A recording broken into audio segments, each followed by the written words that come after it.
gunne odan ma pol mukana ke wawai ot mukana ke bolu pi mo wat mon ma tike igi magana ko.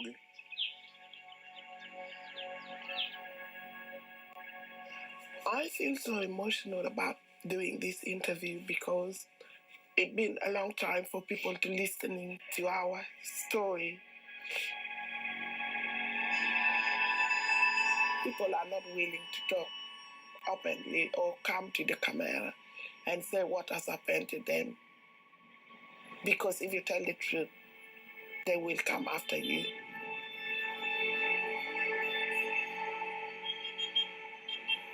Genocide is an especially intended, organized, planned project. You must intend to destroy a community, to destroy a society. And genocide is when you systematically carry out such a project for the purpose of destroying a people or a society. And that's exactly what Museveni did in Northern Uganda.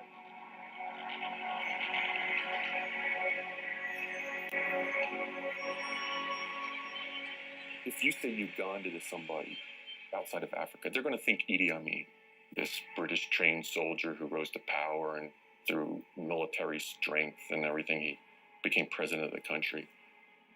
People give estimates about how many people he exterminated or assassinated political opposition. Museveni's done more. Yet nobody associates Museveni with atrocities.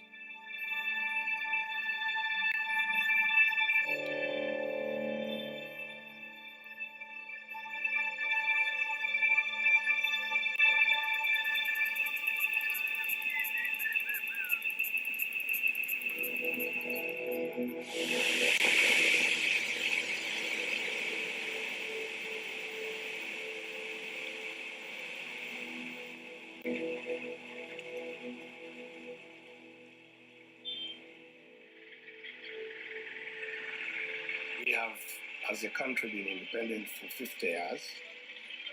And in all these 50 years, there has never been peaceful change of government. Every person who has come into government has bombed his way into government. And whoever has left government has been bombed out of government. That underpins the crisis in which the country is, that we are governed by guns, not by the will of the people.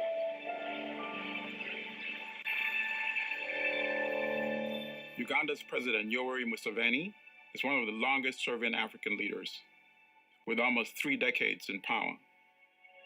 He has been lauded by Western leaders for his promises of democracy, economic growth, for reducing poverty and the rate of HIV.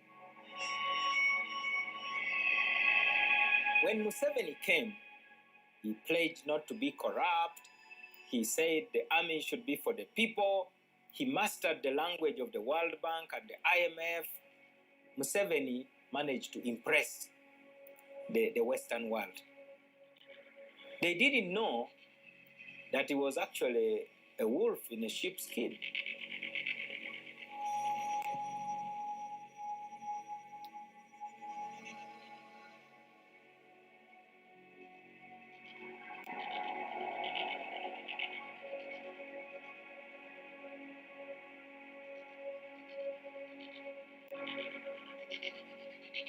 For Mr. Museveni, everything is about power. His power, his hold on power. That's all he's interested in. Anyone who challenges his hold on power is an enemy. The national resistance movement, when we came, we were a conquering force. We were a conquering force. We controlled power. So when we came, and then we controlled the resources. And then we controlled the political process. And then we controlled the diplomatic front. Political forces were co-opted into a militaristic establishment, military structures of domination survived in the so-called new state, which was perceived to be democratic. But actually it was not.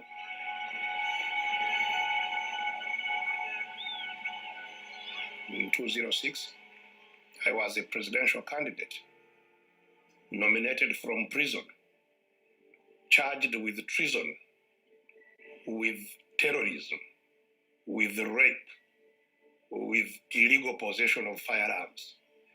And half the campaign ended while I was still in prison.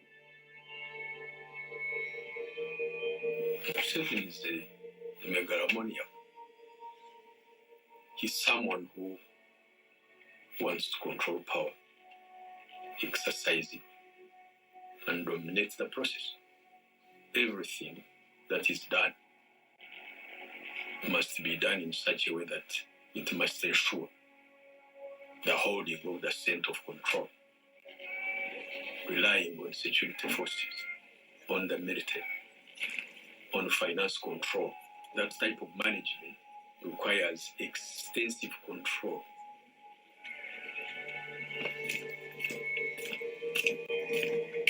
We were playing politics using command and control. When you have such a thing in place, then nothing can remove you, because virtually you control all aspects of public life.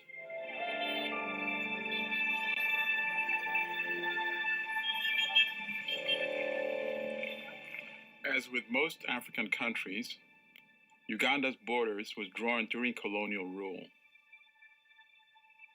There's a broad division between the northern Nilotic people, the largest ethnic group being the Acholi, and the Bantu people of the south. British colonial practices led to an uneven economic development in Uganda, with southern Uganda becoming more prosperous than the north.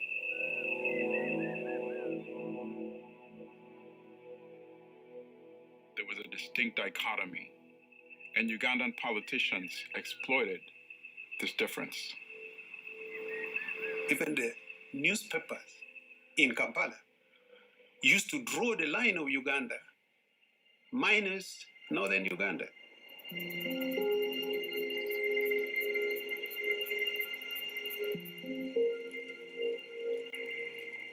Museveni's become the master and divine in rule. He knows how to set one ethnic group against the other to his own advantage and for his benefit. This same Yoweri Museveni poisoned the mind of the people. He divided Ugandans along the lines of the Bantus and the Nilotics. He poisoned the mind of the so-called Bantu. Then look, it's these northerners who are the problem. Yeah? So destroy them, let's fight them. He characterized us as enemies, and this has been the primary policy of this government. So going to the north was a process, was a continuation of the process to put the whole country under the control of the National States Movement, which was a new force.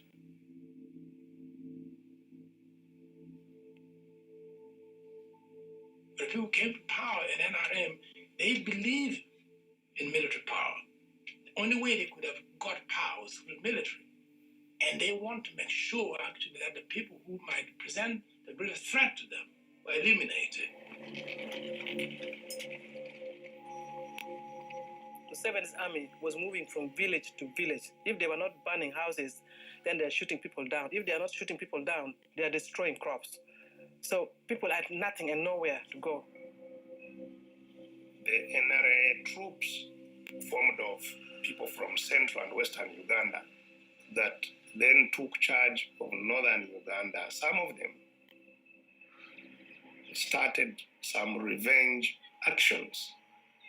The kind of war that was waged by the NRA was horrible. They killed people, they burnt houses, they destroyed their property. I was the first commander there from 86 to 90.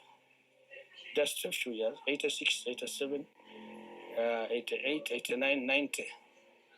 Some groups who didn't have the discipline we had, now under our command, committed some atrocities.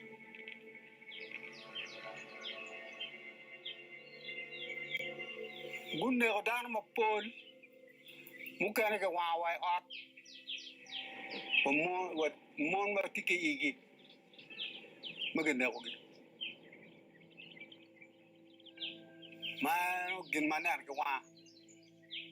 Taka ke nui ke nere. Ma mu duko ke ka biere ngegi kan ka kitika wot kare unyu kok ne nungin neki.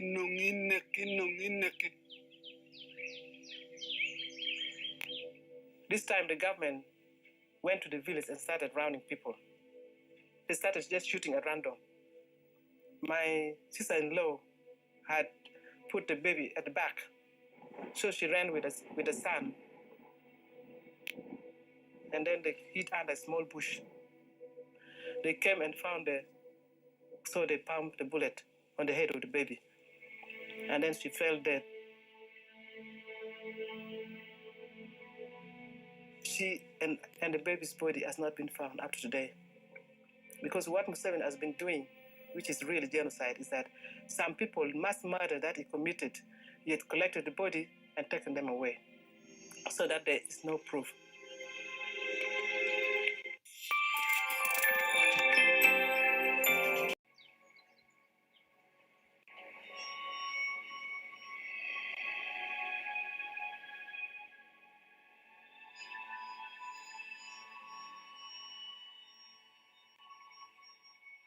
Magina anpa mo gen magyan boy katimone wadiang magi makaw kita kitar kamurni way dog diang nugo ngam dago kireni nugo ngur kan ni piri ye tiata ko gen mane amara dan ko bega mo log jon bega purwa ke cho ke mon timaraju.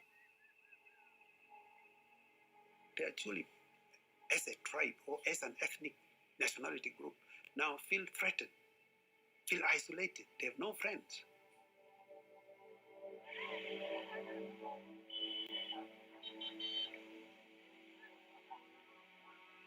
Women have been raped terribly, and rape is being used as a weapon of war.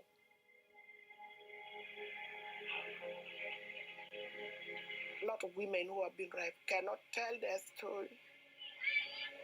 One is because nobody is going to believe them. Second is they may be arrested and even killed.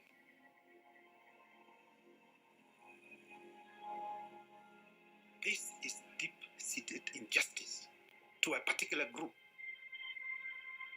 And we think we've been singled out for alienation or for reduction.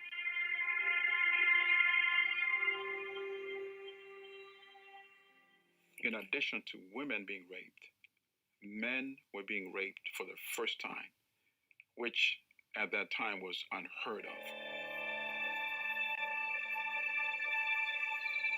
On Museveni's orders, his soldiers raping men in front of their families, in front of their children, in front of their wives, deliberately. First, to convey HIV/AIDS, but two, to display a most public act of humiliation. It is to humiliate not just the person who is the victim, but the entire family and the entire community. This was done systematically.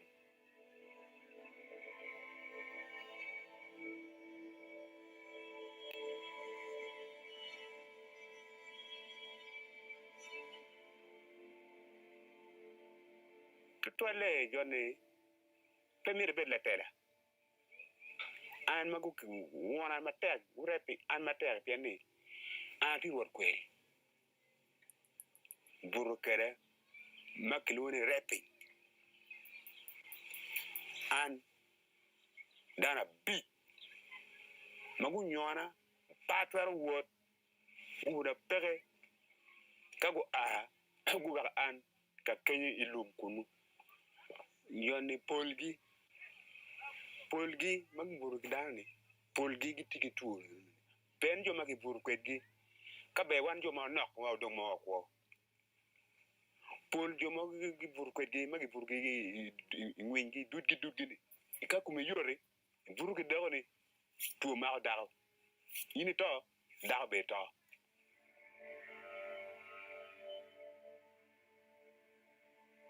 Part of the program has not been really to reduce the people of Northern Uganda to less than human beings. Hate must only go so far. Even if you think that northern people, there are things you don't do. There are things you don't do. If you hate people, you do not have to dehumanize them for 27 years. You do not have to perpetuate a war for 27 years because you hate people.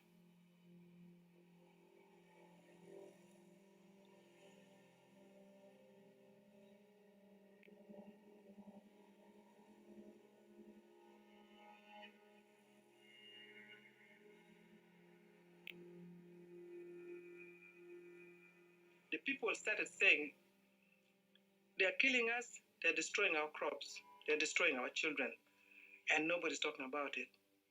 Now, it's only God that's going to protect the Acholi people. That is how the name Lord Registered Army came about. Because nobody's going to speak for us. It is only us and God. That's how the name came about. And that's when the Lord Registered Army came into picture.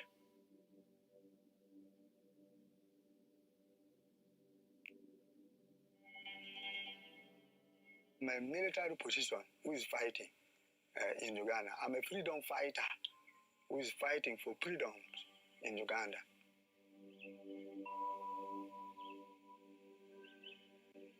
Used to say that when you are a man and someone come to your family, begin harassing your mother, begin harassing your sister, and you are young, when you are able to fight that person, you can't fold your hand. You must pick something to fight that person in order to defend life of your people. That is why he's picking harm, because government want to take wealth from this part of the country. Government want to kill people.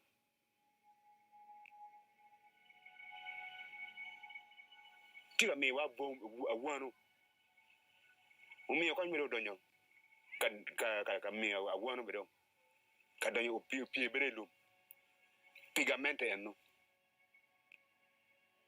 You could say Joseph Kony is a victim who becomes a perpetrator.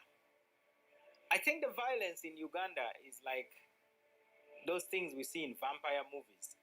When a vampire bites you, you become a vampire. And in many ways, Kony has become like Museveni, using force and violence. How do we understand what made Joseph Kony, who apparently grew up in a peaceful northern Uganda, how did he become so violent?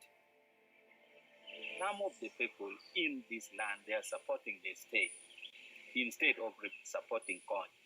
And from there, Kony grew annoyed that I'm fighting for you and you are supporting my enemies who want to take your wealth, who want to destroy your life. It means that you don't want to live. It is better I kill you rather than them killing you. And he always kills government supporters. We are fighting for democracy. We want people to be with total democracy, free. We should be free to elect our leader. We want our leader to be elected leader, but not a movement like the one of Museveni.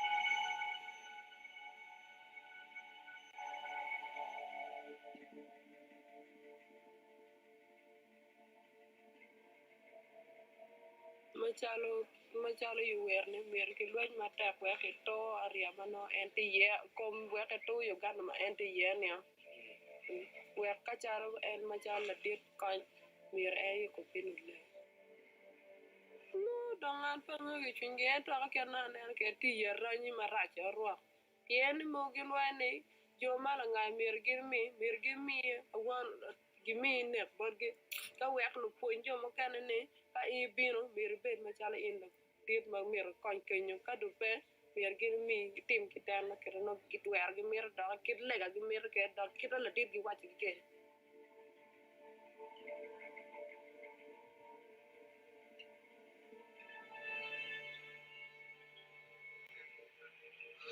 anyone who wasn't on the LRA side, the LRA saw as being against them. So they would use violence, horrible violence against civilians, but that they, in their view, was meant to destroy government support, convince the Acholi not to support the government. And the LRA is not unique in this fashion. There's rebel groups all over, and state militaries all over the world that use violence in this kind of, spectacular, horrible atrocity in order to send a political message.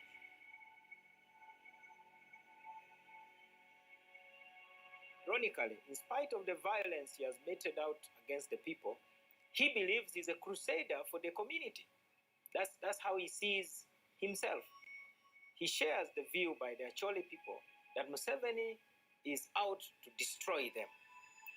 So even defeating Museveni may not be the primary goal, but to survive, first and foremost. So Joseph Kony told me that. I next asked him, what do you want? And he said,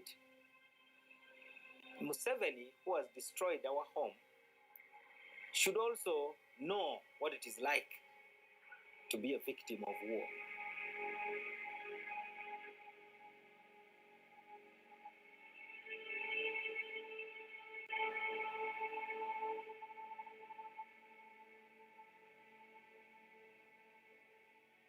Joseph Kony's strategy of abduction and then taking children into captivity and then changing them into child soldiers became a very big problem.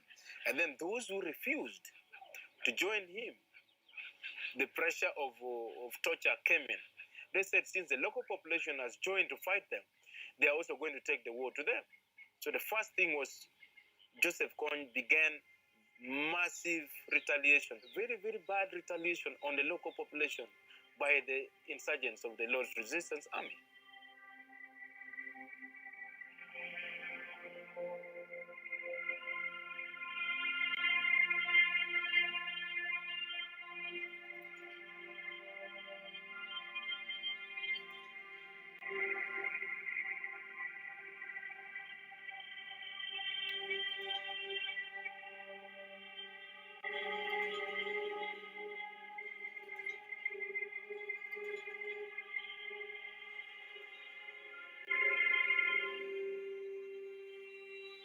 This is not to whitewash any of the crimes committed by the LRA, but there have now been government soldiers coming forward and revealing that in many instances, government soldiers would actually perpetrate these atrocities and then make it appear as if the LRA had committed those crimes.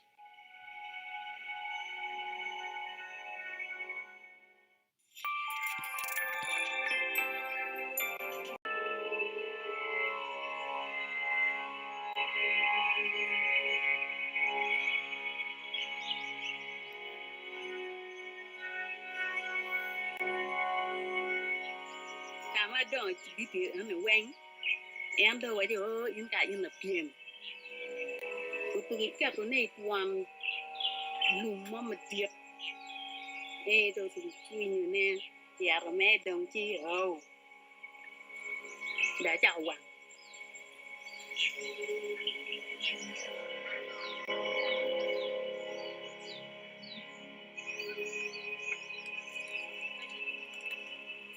Look, well, Annie.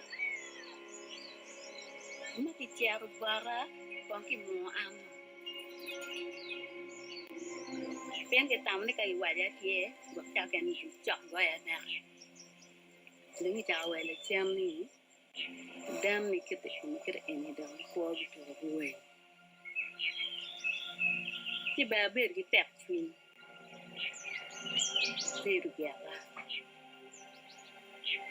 cái ăn bên ấy con cái này yêu biết mình con ngoài vậy, giờ đi phi nha, anh biết gì lộc đi.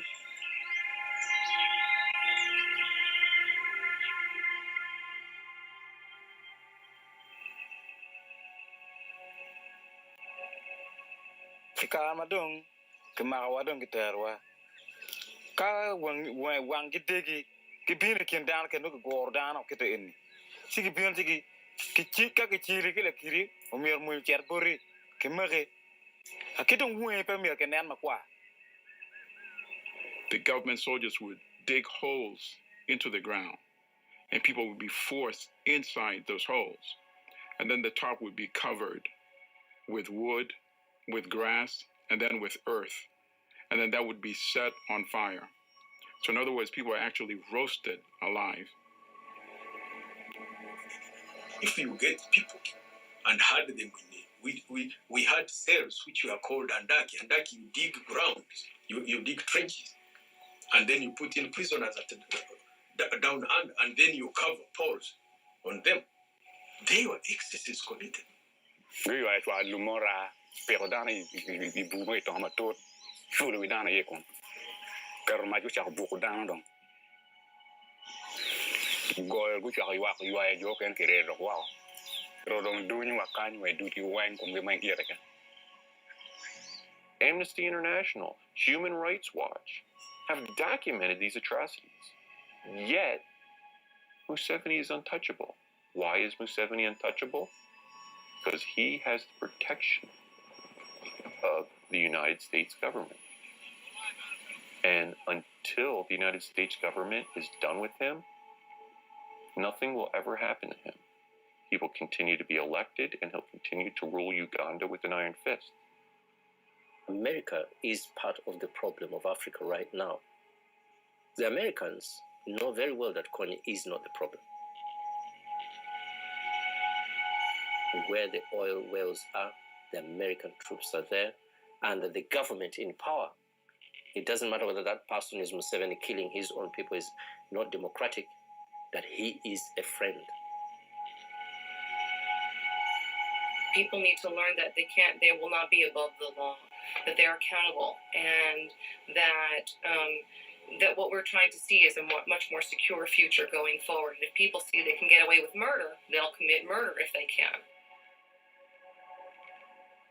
If the U.S. really was serious in saying that it ties its foreign policy with human rights conditions, then we must be living in a dream world, but certainly not in this world that we live in.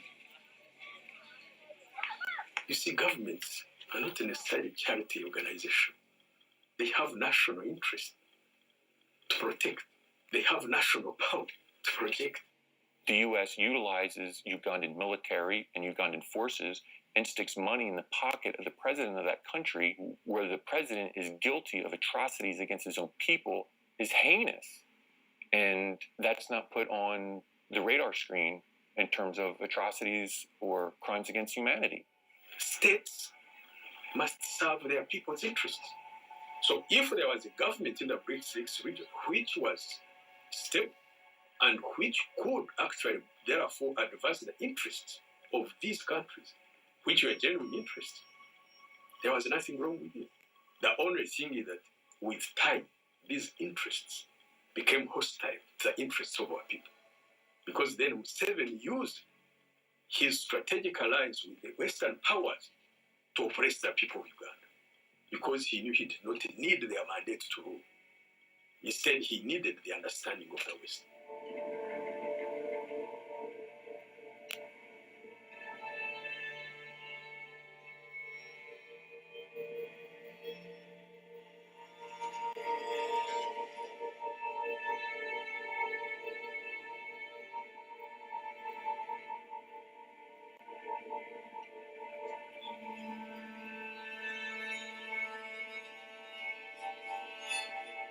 The human rights abuse, the gross abuse by both the LRA and the NRA, or the government army, upon Acholi has been so widespread and so complete that no part of Acholi was spared.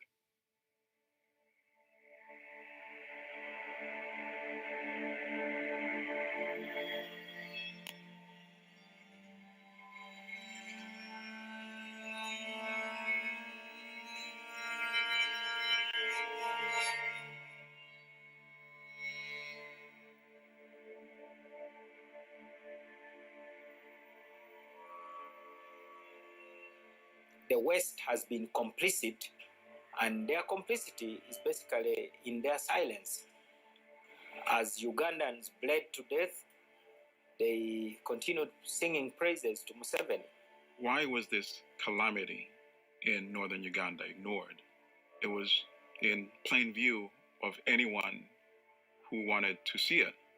Jan Egeland, the United Nations Undersecretary General for Humanitarian Affairs, called it the world's worst unreported disaster. It's a shame, and we have got to tell the decision makers in America, in Britain, France, and Germany that they betrayed the people of Uganda by not looking at the whole of Uganda. It was not in their interest to expose what was going on in northern Uganda, and they helped to conceal. It was a conspiracy of silence, both within the country, but particularly internationally. Now, how can modern armies how can modern nations, how can civilized nations allow that to go on and plead ignorance and plead to the international community that they knew nothing about it? How can the international community itself say that they didn't know about that?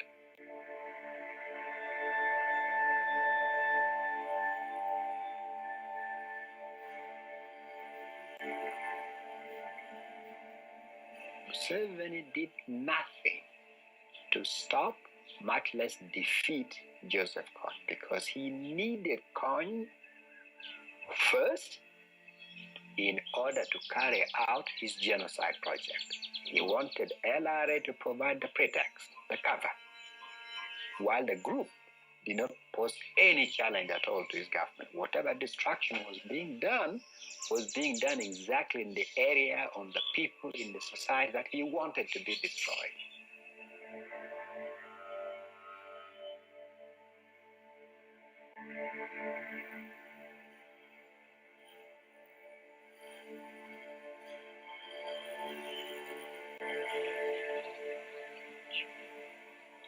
Something has gone wrong and something is going wrong in Uganda.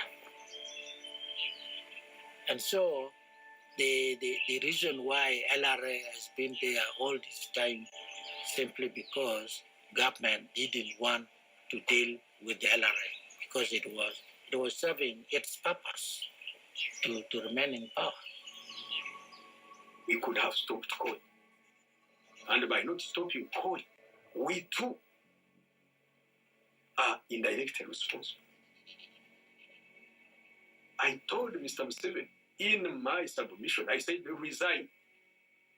I was the first officer serving to tell a commanding chief to resign. I told him, because you have failed the people of Uganda, resign. If we cannot stop this war, if you cannot roll back these bad systems you've put in place, let's leave power. So the northern experiment, the northern tragedy of Uganda is deeply rooted in Museveni's thirst to be in power forever. The war became a huge business in itself for commanders on the government side, because they had a lot of slush funds that were not accountable for, as operation funds. Nobody could verify the strength, the number of soldiers who were there in the war because of the mobility and fluidity of the war. Many of the general commanding officers there would claim, I have perhaps, 5,000 troops, and they had maybe 200. The rest were what you call ghost fighters. When I carried out an investigation into ghost soldiers in 2003, we found that some battalions were 120 people, a battalion of 730. Some brigades like 305 had 3 people, 3, a commander and his assistants, and yet it would take money for a brigade. So you can see that in the north, it was never in the interest of President Museveni to have peace.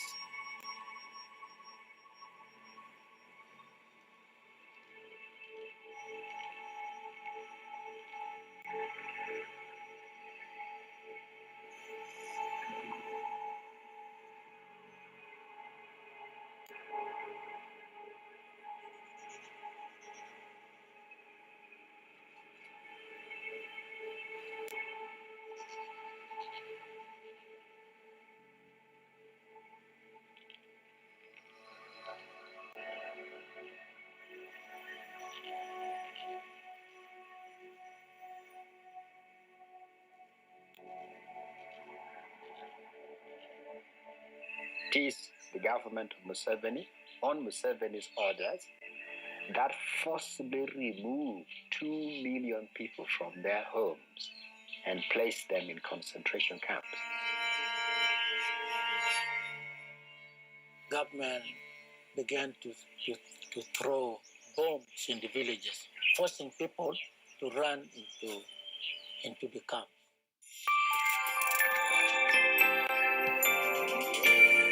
They were killed, their homes and hearts were burned, their granary stores were looted, what remained was burned. So people were forcibly pushed from their homes into the concentration camps.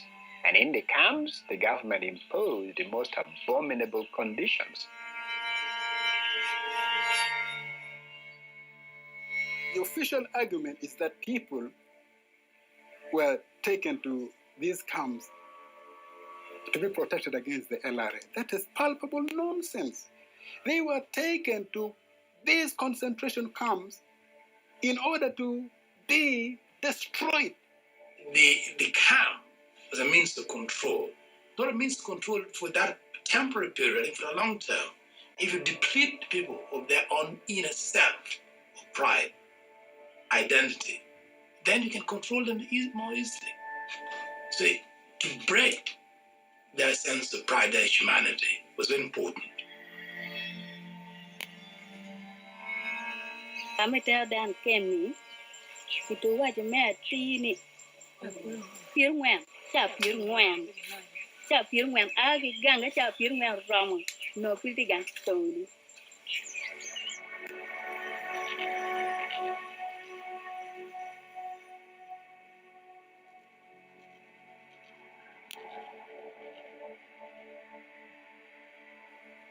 Why should people leave home? They were not supposed to be productive, because if they stayed at home, they would cultivate their land and be self-sufficient. They were not supposed to be self-sufficient. You cannot compare that tragedy of those people even who died, some of those existence, to the tragedy of the people who died in the camps. This one was horrendous. Disease was rampant. Cholera outbreaks happening all the time. Ebola outbreaks. Just, strange diseases that people had never even heard of before. Forced displacement of people into the camps meant that they were separated from their property and their land. Most of the population in the north depends on farming for their livelihood. So if you move them into camps, it means that they no longer have access to the fields where they grow food. It made them completely dependent on the World Food Program for their basic needs.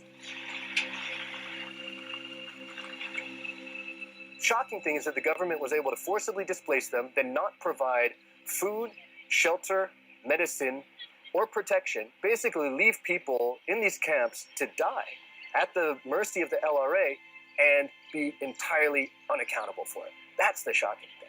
And in an age when the Ugandan government was deriving well over half of its national budget from Western donors. We also saw a problem in terms of just the organization of the camps, that there were cases where the military base was at the center of the IDP camp. The civilians were spread around the military center. So it was almost as if the IDPs were protecting the military. So in the event of an invasion by the so-called rebel force, it is the civilians who get attacked first. And yet this is an army that is well armed. What kind of nonsense is going on? So you are giving them an opportunity to be destroyed by the rebel forces. By guarding them with a small unit, he would have identified the people as if they were pro-army.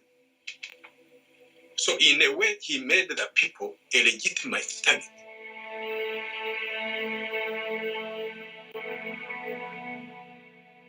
See, a cold-blooded game of survival.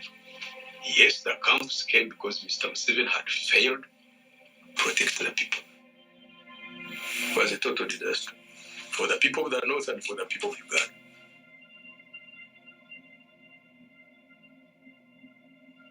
the instability in the northern part of Uganda was programmed. It was planned. It was by design, as were those camps. When people knew that the living conditions in those camps would invite death, and that's something that, to its shame, the United Nations has never seen fit to investigate. And the conditions were so bad that the camps themselves created a humanitarian crisis. There was no humanitarian crisis before people were put into camps. Once people were put into camps, that's where the humanitarian crisis broke out. At its peak, 1,000 people, there were 1,000 excess deaths a week. 1,000 people every week were dying because of the conditions in the camp, which far,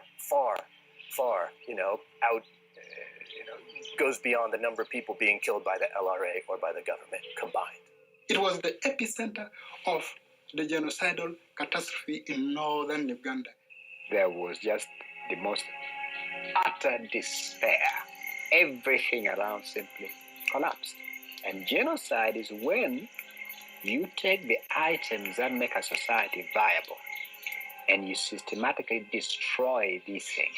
That is exactly what has happened in northern Uganda, particularly in Acholi, a society that was once so vibrant, so culturally rich. Everything that made up that society has been destroyed during the 20 years that people were forced to stay in abominable conditions in the camps.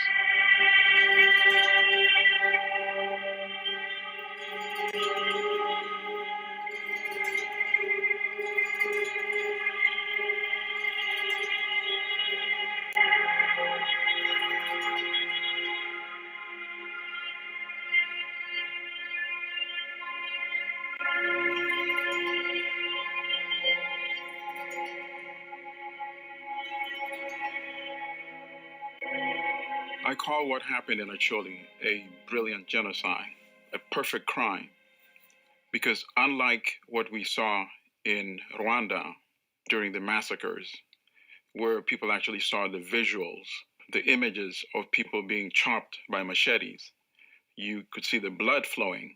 In Acholi, it was quite different. You could not see the blood flowing. So even though it was committed in broad daylight, you really couldn't see it. People died in a different way. They died through planned neglect. No food, no hydration, no medical health care, lack of sanitation, sexual violence from the soldiers who were meant to protect them.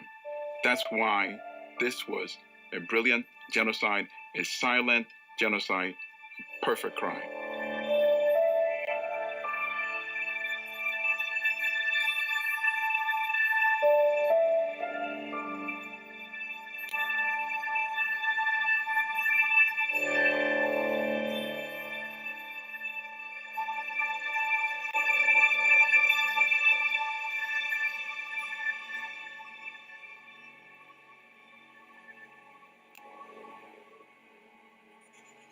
The Western governments who stood by Museveni, who supported him, who sponsored him, who became his advocates, provided him with a lot of money, they knew full well who Museveni was and is, what Museveni's regime was doing. They didn't want to see any evil. They didn't want to hear about any evil. But they knew about the evil.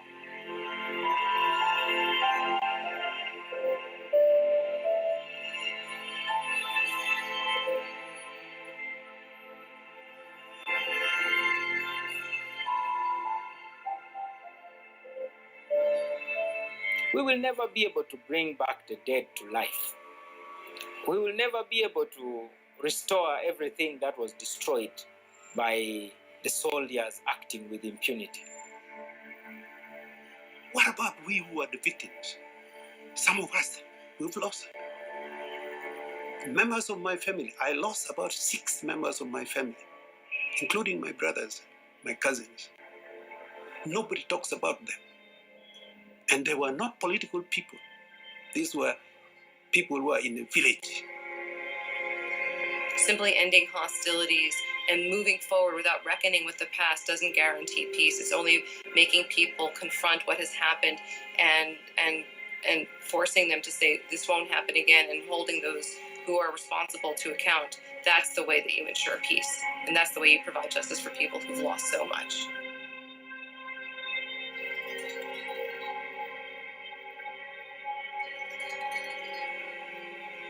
It was very difficult for me to see and to accept that the same people with whom I worked had such an incredible blind spot when it came to the land of my birth, and were prepared essentially to say that my people are dispensable. Very, very sad, very painful. Because of his misrule, so many Africans have lost their lives, and yet you treat it as if it's not a big issue. Then that's a clear indication to everybody about the value that you attach to the lives of Africans. And there's no other way to see it. The crimes committed against people in Uganda, in Central Africa, would not be tolerated if it was being committed against Europeans. And that's what it boils down to. It's a sad testament, but it's the absolute truth.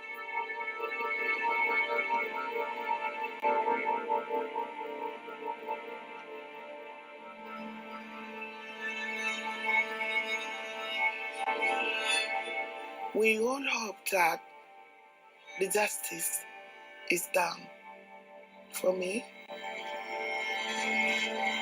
and for any other Ugandans.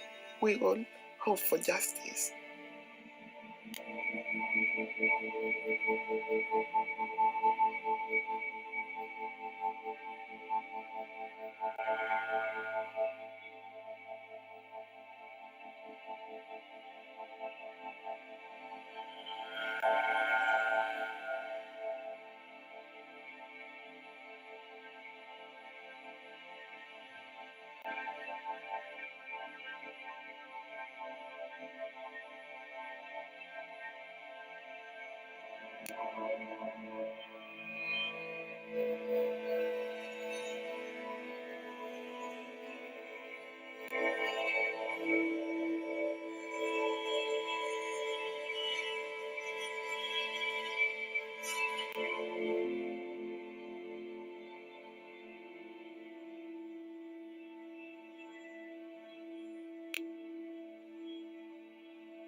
What Museveni soldiers did in northern Uganda was very inhuman. You would think they were animals. But our people are strong. Our people are also very forgiving. But our people don't take impunity lightly.